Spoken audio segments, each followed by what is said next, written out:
Good day, everyone. You're welcome to my channel. This is Word for Word Talk. I appreciate your time here. Please, if you have not subscribed, do please subscribe to our channel, like, share, click notification button. So when we're on, you will be notified. Please share with friends and family so that, we all just kind of grow together in getting some information and being educated as we go along life. Yeah. Um, this is my second video in regards to Harry. The first one was to do, if you have not watched it, take time to watch it so you'll be able to understand how, we came into the second video or why Harry is speaking up on this second video.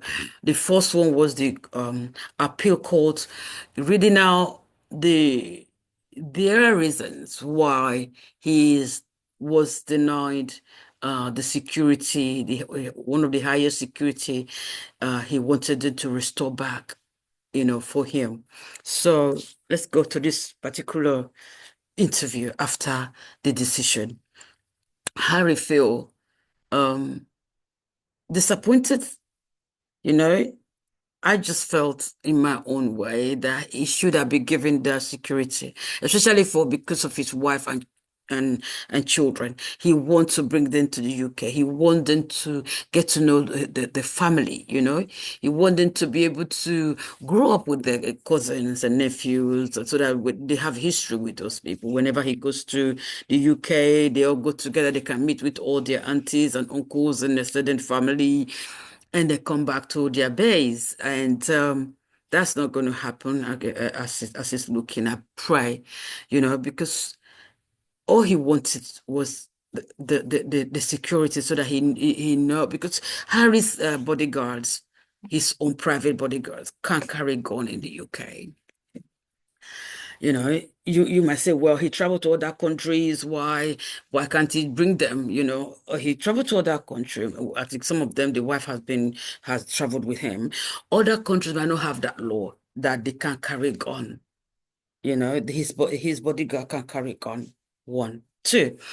Other countries might not withhold one of the highest information about him if there's anything they know about him being in danger. They might be willing to share with Harry's private bodyguards. You see, his own security team, they will share with him. So if they're going to share with him, there's no problem traveling to other countries because they're ready to share um the details of their security details with his bodyguard when necessary, when in need of it, he must know about it, so that his own security team know how to protect him and his wife, or him and his wife and children, they'll be protected. So he can travel to any other country that are willing to do that for him and are willing for them to come with their own guns. But with the UK, they can't go with their guns. And they're saying, we're not going to share this security details with your security team. We won't do that. So it become difficult for him to take his family there, knowing that right there in the UK, they had the security. I mean, they had their life had been threatened, whatever, So that is a big issue that need to be. It's so sad that he wasn't given the security that he wanted, and unfortunately, he's not speaking with his dad. When I heard that, man, I'm like, oh my word, I thought, oh, Father,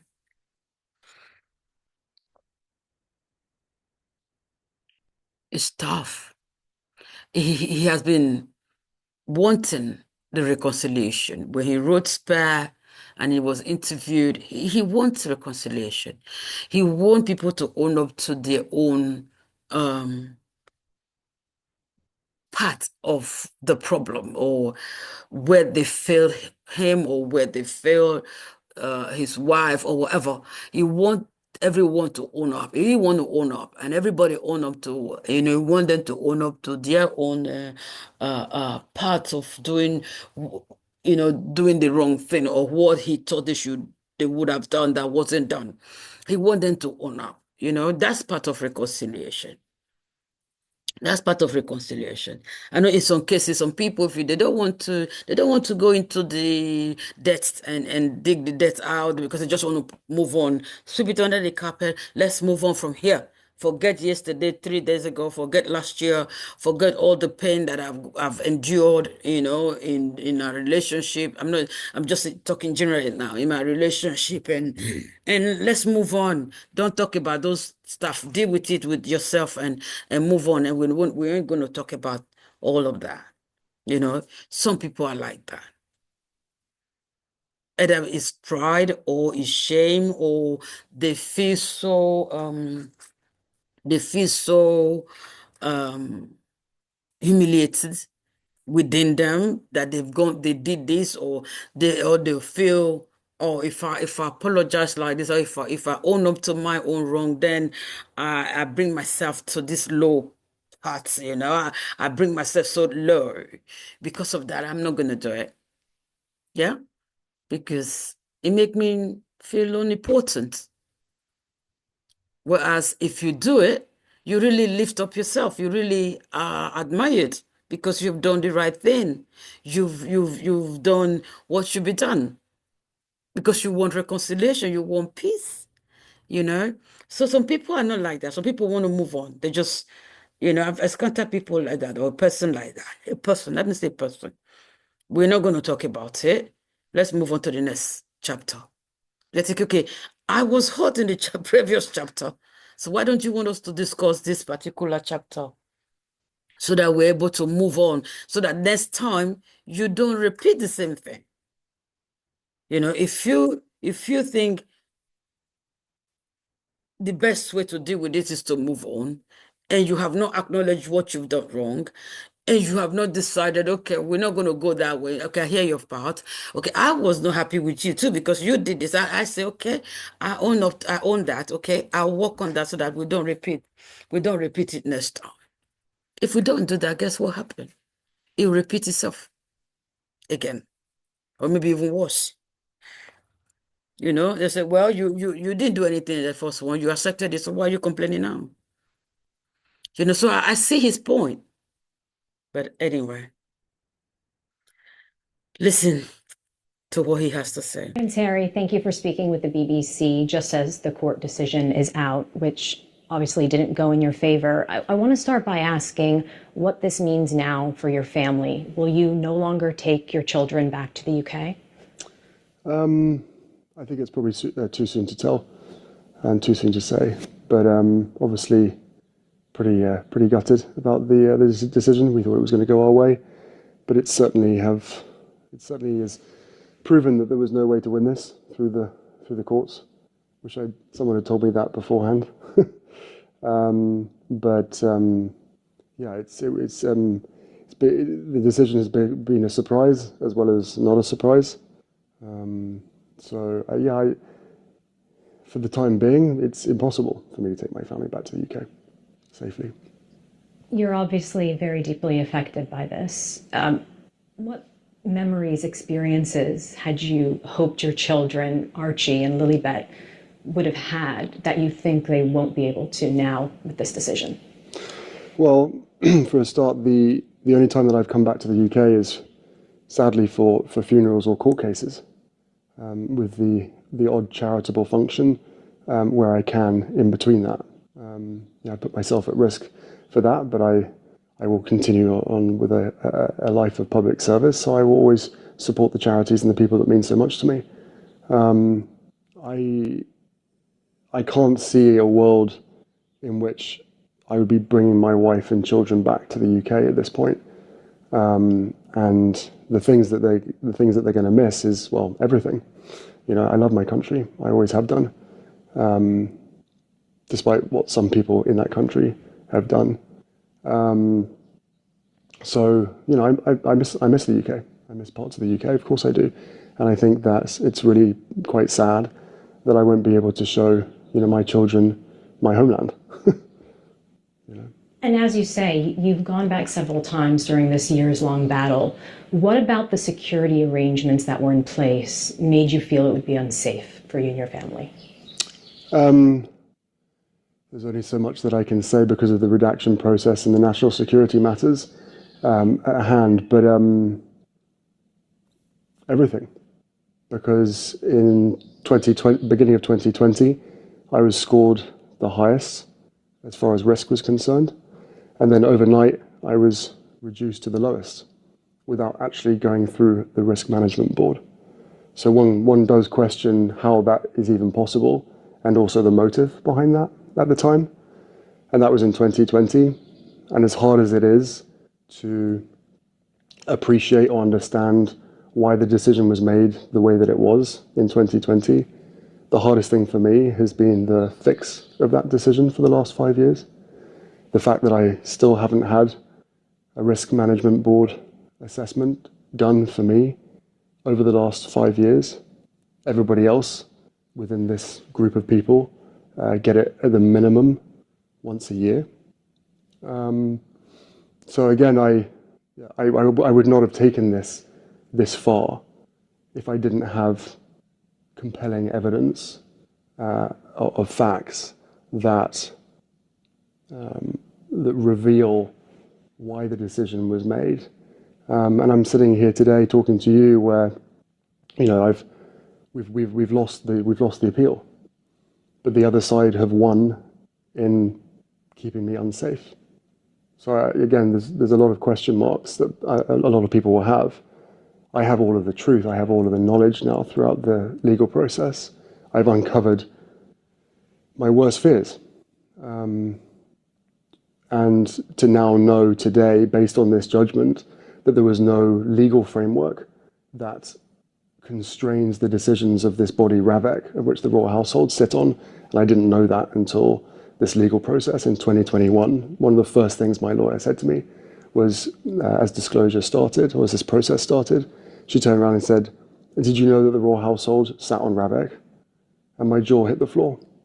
Well, I want to ask you about that because the King's private secretary sits on RAVEC now. Sir Clive Alderton, yeah. Do you wish and another person as well, but yes. Do you wish your father had intervened, despite how that may have looked? I've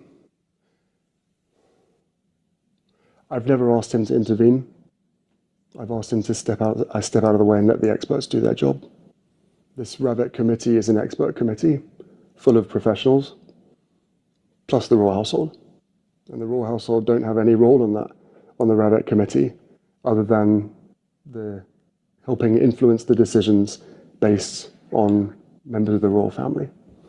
And 5 years later, every single visit that I do back to the UK has to go through the royal household. My representative on the RAVEC committee, still to this day, is the royal household. That is not a decision that I choose. I am forced to go through the royal household and accept that they are putting my best interests forward during these conversations and the deliberations. So no, I haven't asked my father to intervene. The whole point of a risk management board, which, as I said, everybody else gets, but I haven't, never been given since back end of 2019 was the last one that I was given. The whole point of that is to have a board and a risk assessment, a separate board from RAVEC that considers all of the facts and all the circumstances. It is a system and an assessment that is designed to be non-biased and to avoid interference. What I know throughout this legal process is the interference that was created came from the royal household. And the RAVEC chair at the time, who I believe I can talk about because he's no longer there, Sir Richard Mottram, the first thing he did, well, the first people that he went to go and see was the royal household at the palace. So whether it's the media or whether it's anybody else that claims that the royal household and my father and my family don't have any decision-making capabilities on RAVEC, well, then what's their role? They're not experts. What's their role on that? And Sir Richard Mottram emailed back in January of 2020 that an RMB would be necessary before taking my security away. After his visit to the palace, that RMB that was planned was abandoned in favor of alternative governance measures. What the court decided today was that they were justified for 4 reasons to not have that review. And a major part of that is because you're no longer a working royal, a change in your status. Do you not accept that from the court? Well, my status hasn't changed. It can't change. I am who I am. I am part of what I'm part of, and I can never escape that.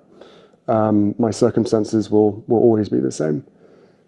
But with a specific answer to the question, there are comparisons that exist. And again, I have to be careful what I say, but I think it would be quite shocking for the British public and the public at large to understand or know that, in fact, many people do know this, that people who leave public office receive lifetime protection, regardless of whether there are threats or risks to them. So for me, with a whole list of risks and threats that were known about in 2020 and that have only increased over time, including the Al-Qaeda threat that was published and talked about recently, completely disregarded, thrown away, ignored, because for me, security was made conditional on having that official role.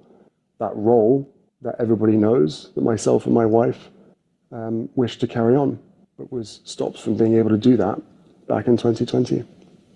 What do you say to those who ask, why should the taxpayer pay for your police security if you have your own private security? Where are the gaps there? What's your response to those who say you're getting police protection on a case-by-case basis? I tell you what, why don't you ask that question again, but in 3 parts, if you could?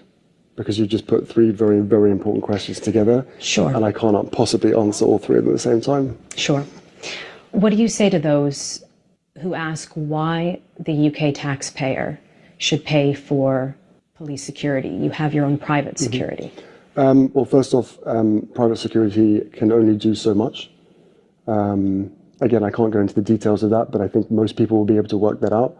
One of the major things is they don't have jurisdiction in a foreign country or in any country. They don't have any jurisdiction. Police protection is effective protection, which is what my grandmother made very clear that we needed. With regard to the taxpayer part of it, I don't need to go into detail of how much the royal family costs or how much protection costs or whatever. What I will say is that some of the British tabloid press, did a very good job in campaigning to have our security removed by quoting figures such as £20 million. Right, and through this disclosure process, I've seen constituents in the UK write to their MP saying, "I don't want to, as a taxpayer, I don't want to pay for Meghan and Harry's security at this cost." They're literally quoting headlines from British newspapers. Those figures are obviously grossly exaggerated by about 18, 19 times. And further to that, if you know that other people are being protected, people that have made a choice for public office, then why wouldn't you be comfortable, happy with someone in my position who's given 35 years service to his country, 2 tours of Afghanistan, and the threats and risks to my life? I was born into this position. I was born into those risks, and they've only increased over time, along with my marriage to Meghan, and the frenzy across media, mainstream media and social media that created. So, and I guess on top of that as well, probably what people don't know, but that is mentioned in the judgment today, RAVEC protect private citizens. I was made a private citizen by the royal household, not by RAVEC, by the royal household. I can't be a private citizen. I will never be seen as a private citizen. I will never be treated as a private citizen, not by the media, not by most people, and certainly not by anybody that wants to harm me or my wife or our kids. So I think once people realize or understand that there are private citizens who have never played any role in public office and never will play any public role, that because they are high risk, they are protected at taxpayers' expense, and rightly so, because it will affect not only with that person could they be end up in hospital or worse on UK soil, but it comes down to impact, and it comes down to the reputational impact of the UK if that person or those people are injured on UK soil. But apparently for me, that doesn't matter. And just to be absolutely clear, what is the difference between the top level security you say you should have and the security you are given on this case by case basis when you go So to the details of the security I can't talk about. All I will say is that the last RMB assessment that I was given, I scored the highest. The only person within the family that scored anywhere near that was my grandmother. Overnight, I was reduced to the lowest. This case-by-case basis has been used by RAVEC and also by large sections of the British press to say, well, what's the big problem? You're given something on a case-by-case basis. Unfortunately, that case-by-case basis is separated by the reason for my visit. you. So, yeah, sorry, just to give you more context on that, it's not really a case-by-case basis. It's an either or. If you're invited to the UK by your family, then we will give you security. If you come for any other reason, then you will get a very low amount of security. I'm not going to confirm what that is, but it is completely insufficient. And somewhere along the line, people have talked about the fact that it really, all it is someone on the end of a phone. So, no matter how much private security I have around me, there's only so much that I can do and operate and function within the UK when it comes to supporting my charities, visiting my friends, all of these things. So, I've been treated very, very, very differently to everybody else that exists. All examples that exist, past, present, I have been singled out. You've spoken very openly about the fact that you think you've been punished for leaving the monarchy. Who specifically do you think is trying to punish you? I don't think that anymore. Now I know that it was, security was used as leverage. And I think what really worries me more than anything else about today's decision, depending on what happens next, is that it's set a new precedent that security can be used to control members of the family, and effectively what it does is imprison other members of the family from being able to, choose a different life. If for me security is conditional on having an official role, one that both myself and my wife wished to carry on, but then was rejected, not by RAVEC, was rejected by the royal household. And the result to that is you lose your security. That basically says that you can't live outside of their control if you want to be safe. But there's a pretty hard decision there. And I think if you strip away all the noise of everything that's been said by other people and all the noise that's been created around this, if you strip that all away, I think what people will hear is that the only thing that I've been asking for throughout this whole process is safety, both when I was when I was part of the institution and when we left. And the important piece here, Neda, is for me and my wife. Well, I mean, I'm not sure how much I can say, but well, I can never leave the royal family. That is my family. That is my larger family. I left the institution because at the end of the day I had to. I didn't leave it in 2020. I left it in 2021. But security was removed in 2020. Speaking of your family, your father is ill with cancer. Will you continue to visit him alone without the family? Where does this leave things moving forward? The ability of your children to see their grandfather? Life is a precious thing, and I'm acutely aware of the fragility of that. I can only come to the UK safely if I'm invited. And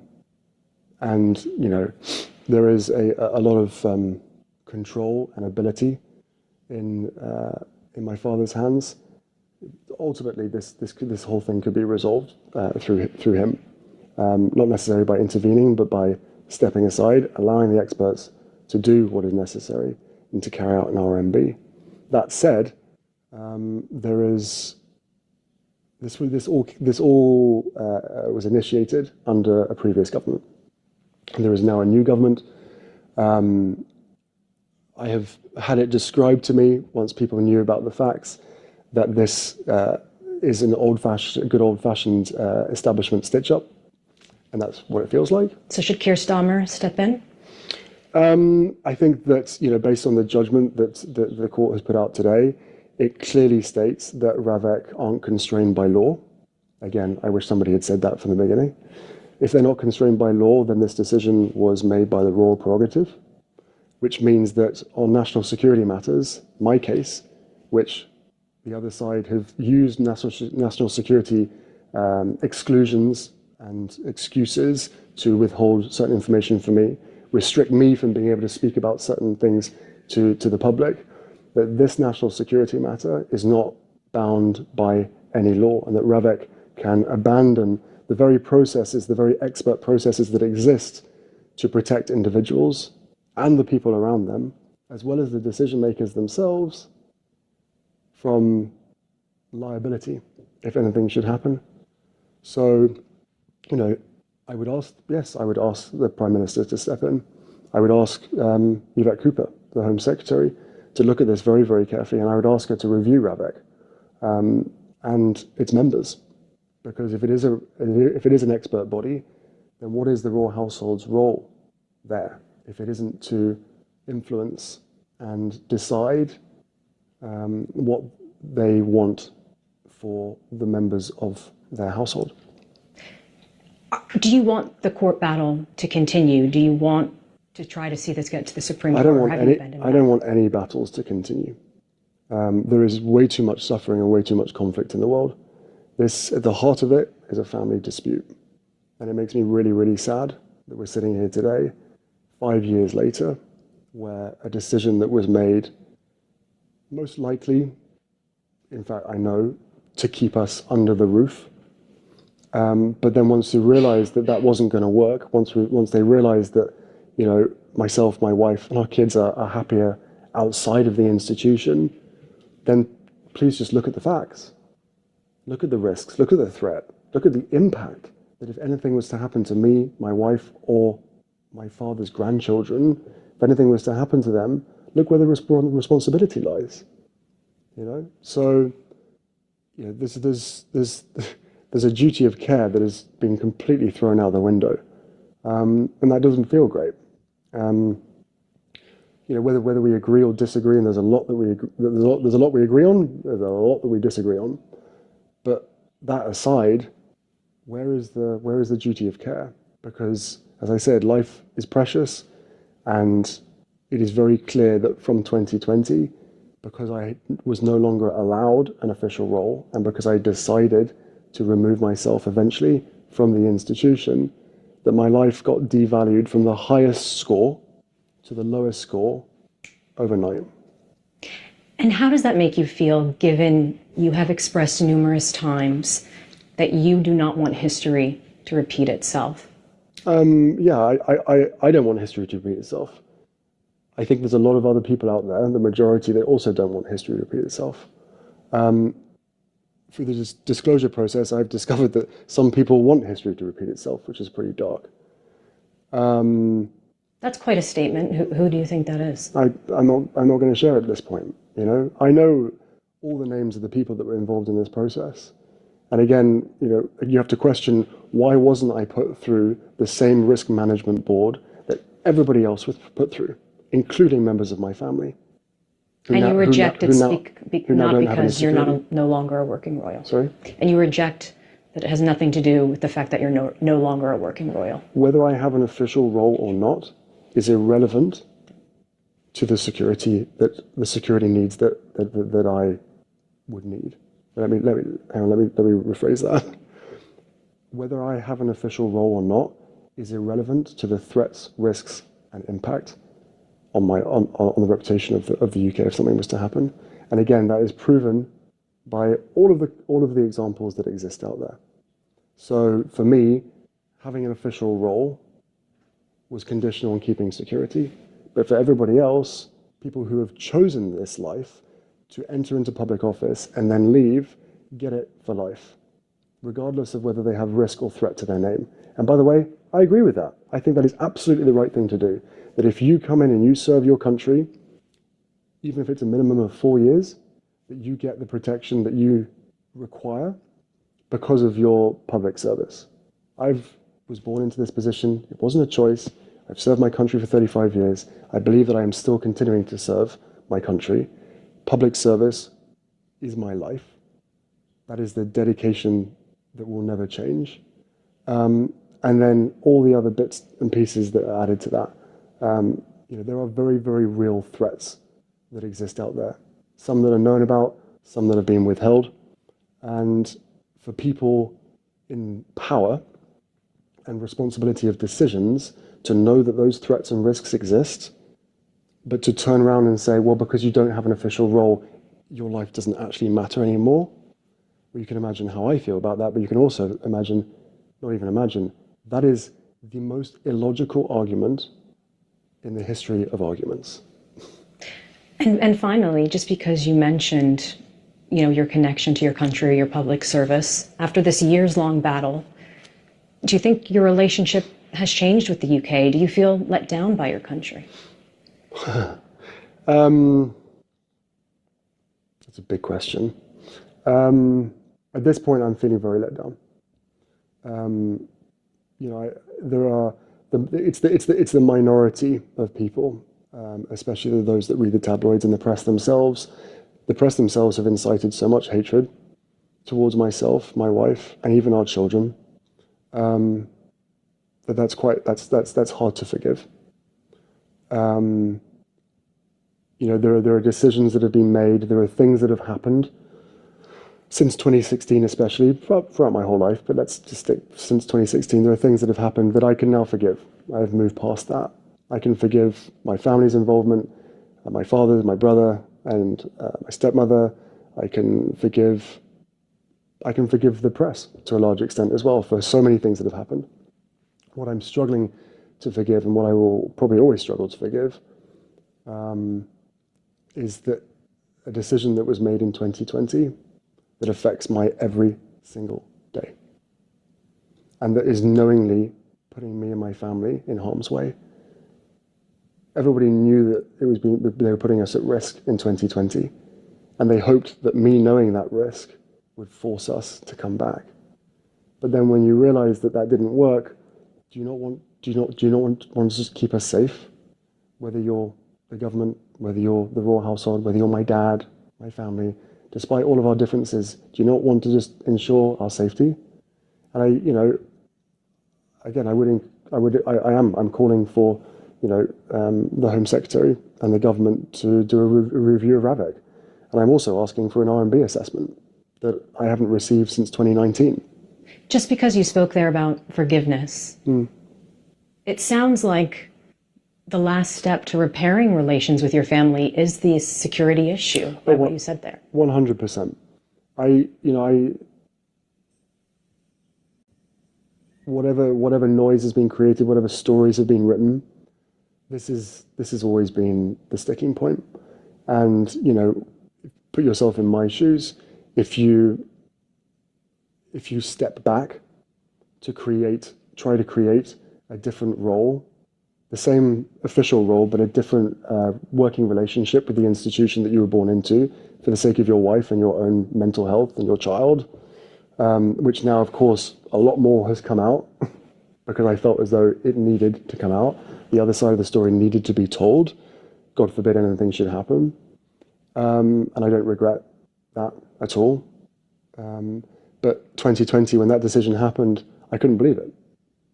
I actually couldn't believe it. I thought with all the disagreements and all of the chaos that's happening, the one thing that I could rely on is my family keeping me safe.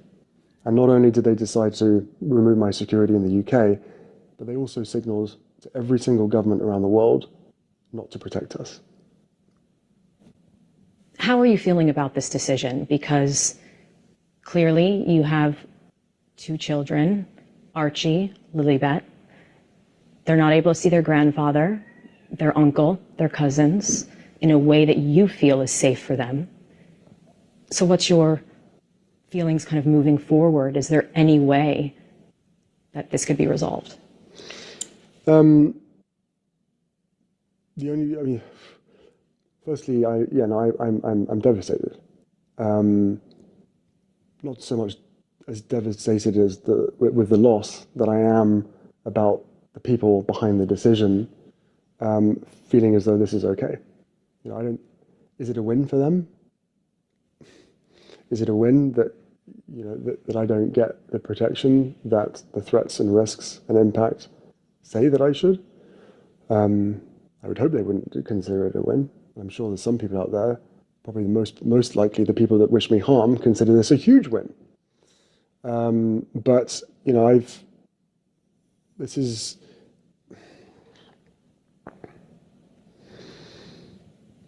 there have been so many disagreements, differences between me and some of my family.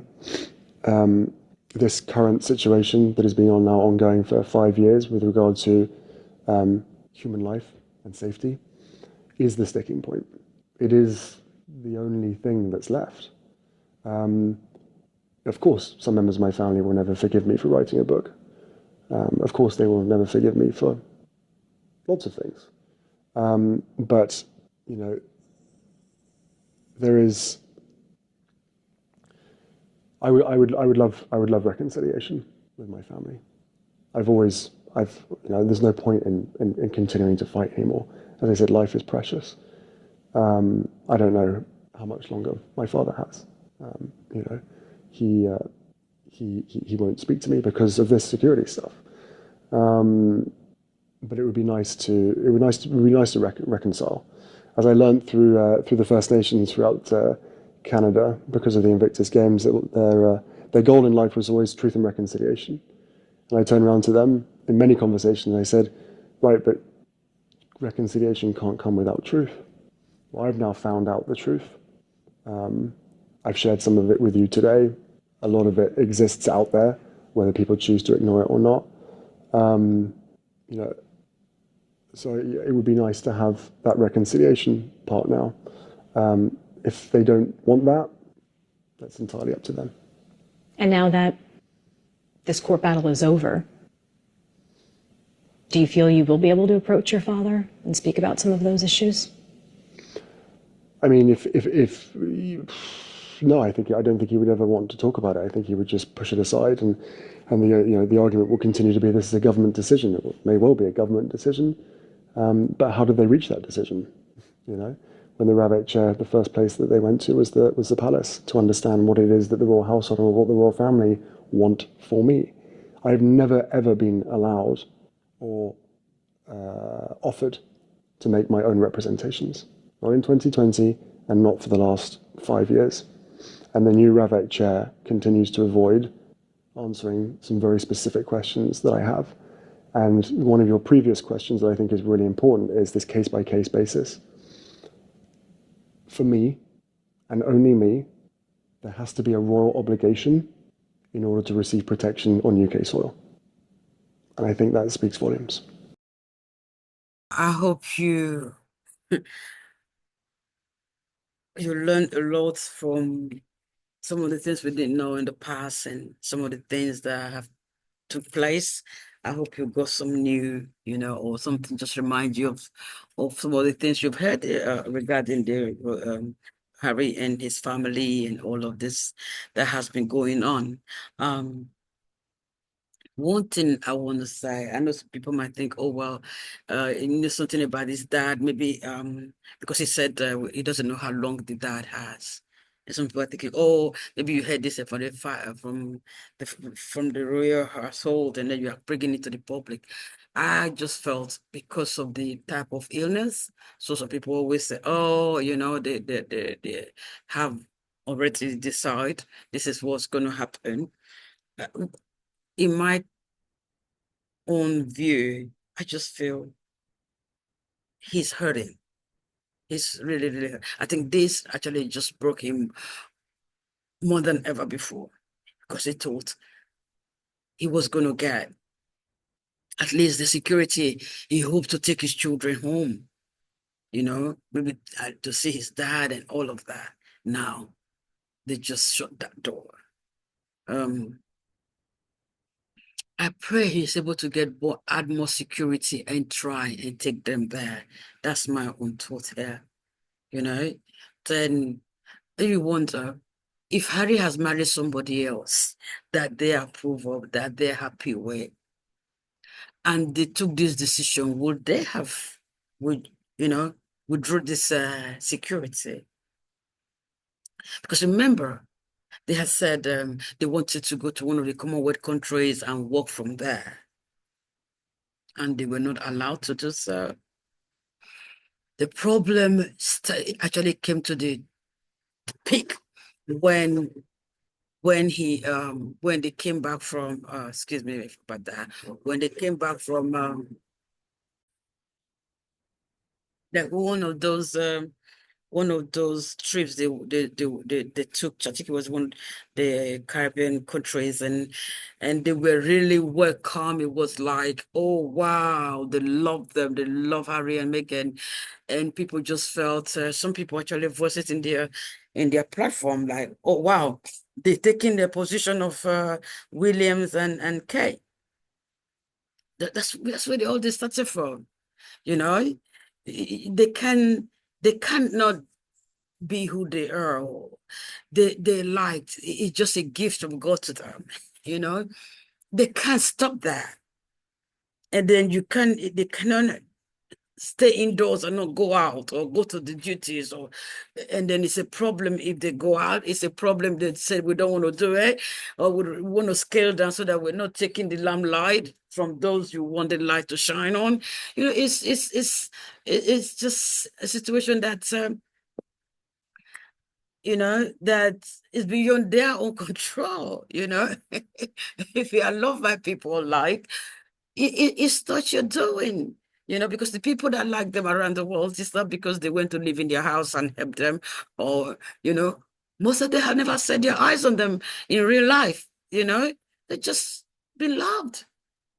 So that's for that. I don't know if you think so. You think if they had married somebody, if he had married somebody else that they approve, they would do this to them if they decide to leave the country or leave the job or ask to move somewhere else or scale down their duties just to um live their own life. And do you think that this would have happened? Let me know. Um Also, when you listen to him, you could actually hear he wants to reconcile. He really do want to reconcile. But the situation is the institution and the royal family. He's trying to separate from the institution and the royal family. He will always, like you heard him say, be one of the royals. He can never not be a royal child. He was born into it. So his life is part of, you know, of the royal family. He can say, okay, I'm not working in this institution, but this is my family. I want to reconcile with my family. And that is difficult. That is proving difficult so far. I pray that they have it in their heart to forgive him, like you said, that they might never forgive him because of the book he wrote, the interview he gave. Some people deal with you, everyone deal with their situation, their trauma differently. He is, like he said, he's happy. He's happy where he is. The kids are happy. The wife is happy. He says some people don't like that. Maybe some people would have, like some people say, well, you're going with your wife in a year, less than a year, you'll be back begging, you know? But maybe something like that. And God has been merciful to them, like to every one of us, you know? So I believe he just keep asking for that reconciliation. That's just my take on it. Um, you can he cannot be uh, uh, uh he cannot be there will be a time in his life he's no longer a royal. It's not going to happen. He can never be a private citizen, like he said, because of all that he has done.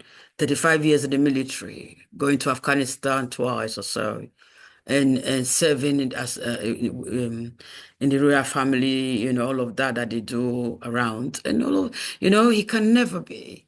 And that, when I heard that, if you're a Christian out there, you can never be a private citizen. You are a royal family of heaven.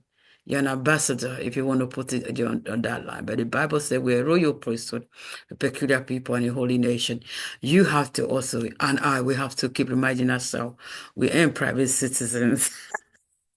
We are of the royal family. Anyway, that was just something that struck a chord in me when he said it. We have to always remember that. Um, Also,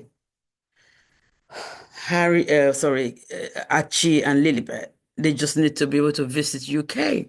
Lilibet had never been to the UK since she was born. Archie was born there, brought to they took him to the United States, and that's it. He has never gone back to the UK. I believe they wanted to get to know UK, the tradition and all of that.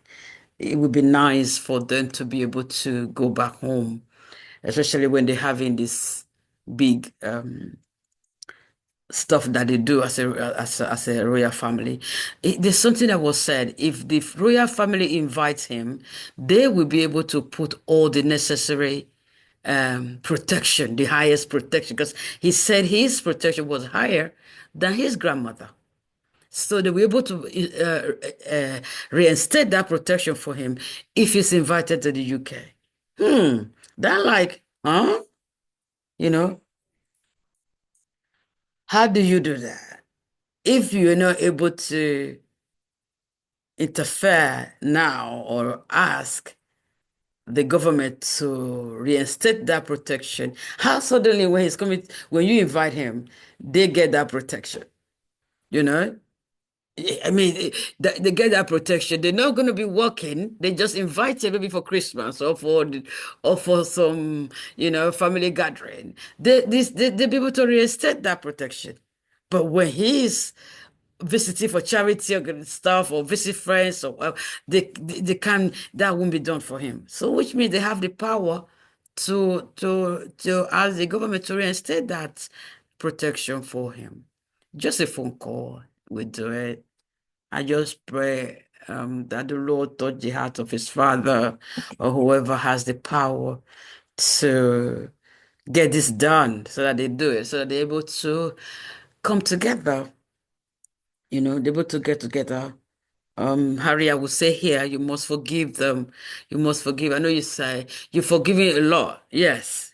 And this last word is like your life and the life of your family, especially your kids are not important. They are important. You know they are important. We know they are important. I believe your parents know that your parent, well, your dad and brother or your family, they know those children's life are important. They might not have a bond with them because they know their lives, but they know they're important. But for their own personal reason or that we don't know about, they decide not to get involved or involved in the way that, like you said, um, that is all part of all that have played out. But the point here is you have to forgive them. You have to forgive them. It's an alleged that, that they might have been involved in this situation, but we don't know the whole details. I know you know a lot. You know a lot. You know how it's run. You know how it's done. So, and there's a lot you can't say, but you have to work on forgiving everyone involved. That will help you. That will bring healing to you. You keep being happy where you are until maybe the time come when somebody will say, okay, enough is enough. We want to work this out. You need to move on. Um, Anyway, I think I'm going to stop here and let me know what you think about this. You know, let me know what you think about this. The British papers has no help in this situation or the situation between him and his brothers. Um, you have to forgive everybody and you have to let it go. I feel for you. I know you're heartbroken. Um,